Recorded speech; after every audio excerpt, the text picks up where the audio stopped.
Disclaimer: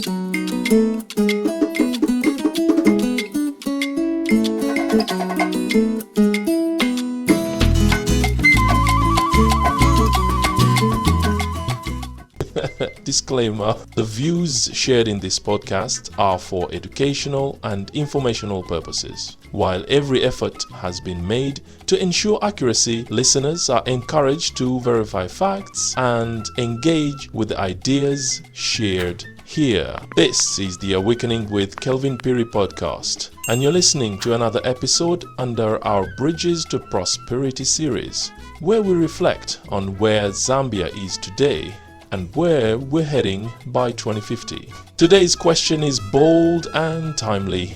Can Zambia attract 3 million foreign tourists in 2025? Is this just political optimism, or are we actually laying the foundation to turn this into reality?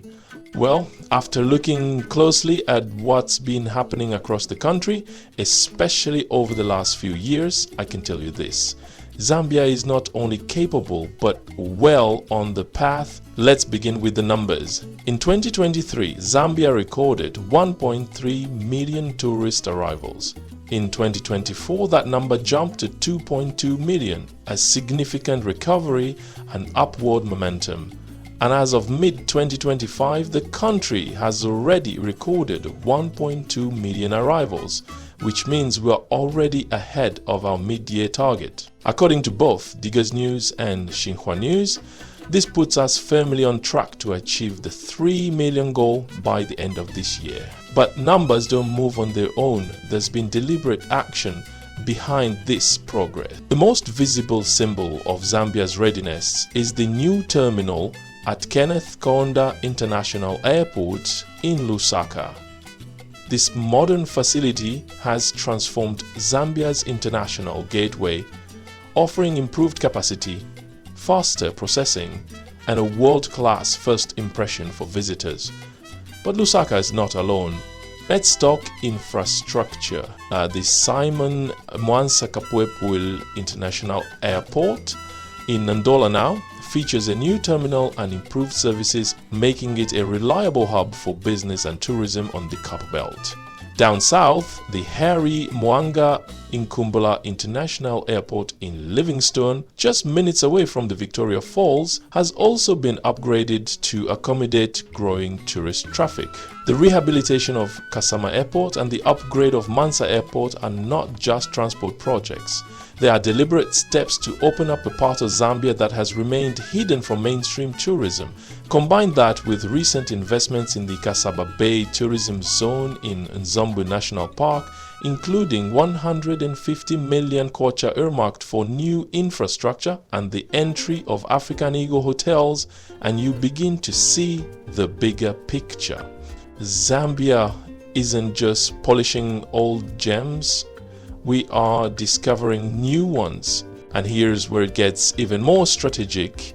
The focus has also shifted to unlocking new tourism circuits in the northern and Luapula provinces. But getting tourists in isn't enough. They need to move around affordably and reliably. That's where Zambia Airways comes in. After years of silence, the national carrier is back in the skies.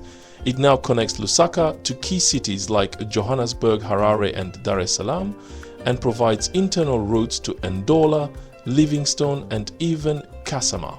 This is a game changer. It means multi-destination travel inside Zambia is now a reality, something that modern travelers crave. Zambia continues to host and promote rich cultural events, from the Kubomboka ceremony in Western Province to the Likumbi Liamizi in the Northwest and the Inshwala ceremony in the East.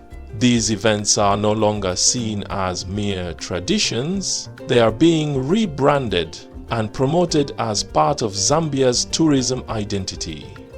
The government has also eased visa restrictions, allowing citizens of several countries to enter Zambia visa-free or with e-visas.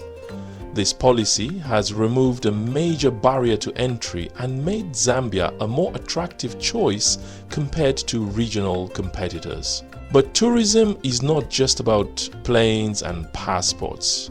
It's also about people and experiences. Digital marketing campaigns are picking up pace. The Zambia Tourism Agency is engaging more actively with travel influencers, global exports, and social media platforms, telling our story where today's travelers spend their time. It's no longer enough to wait for tourists to discover us. We must go where they are and invite them in. Let me pause here and reflect on something more personal. A few years ago, my wife visited South Luangwa National Park. She described waking up to the sound of elephants right outside her tent, the sun rising over the Luangwa River, and the sense of awe and peace she felt in that moment.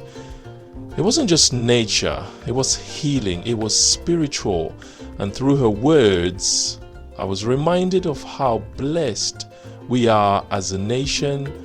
Of course, she also spoke of the long road to get there, the limited signage, and the inconsistent electricity. These are things we must continue to improve, but the experience itself, the emotion it sparked, that's what people travel across oceans to find. But there was also a moment that truly brought home the reality of Zambia's wild beauty. One evening, lions came into the camp.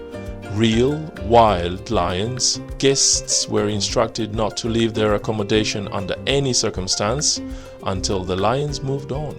The tension was real. The moment was unforgettable. That's the raw magic of Zambia, unfiltered, unspoiled, and absolutely authentic. So, to answer today's question, can Zambia attract 3 million foreign tourists in 2025? The answer is yes. And more importantly, we are doing the work.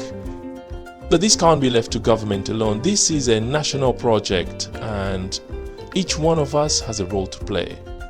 The infrastructure is being built, the airports are modernizing, regional connectivity is expanding, the visa process is being simplified, and our cultural assets are being marketed like never before. If you run a lodge, improve your service. If you own land in a beautiful area, consider ecotourism. If you're a content creator, keep telling Zambia's story. If you're in the diaspora, bring someone home. Let them experience what my wife did in South Luangwa. Let them feel the heartbeat of Zambia. And if you're listening right now, I want to ask, what's your favorite place in Zambia? What's one thing we could do better to welcome visitors, not just as guests, but as partners in our journey to prosperity? Let's keep building bridges to prosperity and welcoming the world the Zambian way. Until next time, this is the Awakening with Kelvin Phiri Podcast, because tourism is more than sightseeing. It's about identity, investment, and inclusion. It's about the future we're building. One guest, one story, one bridge at a time.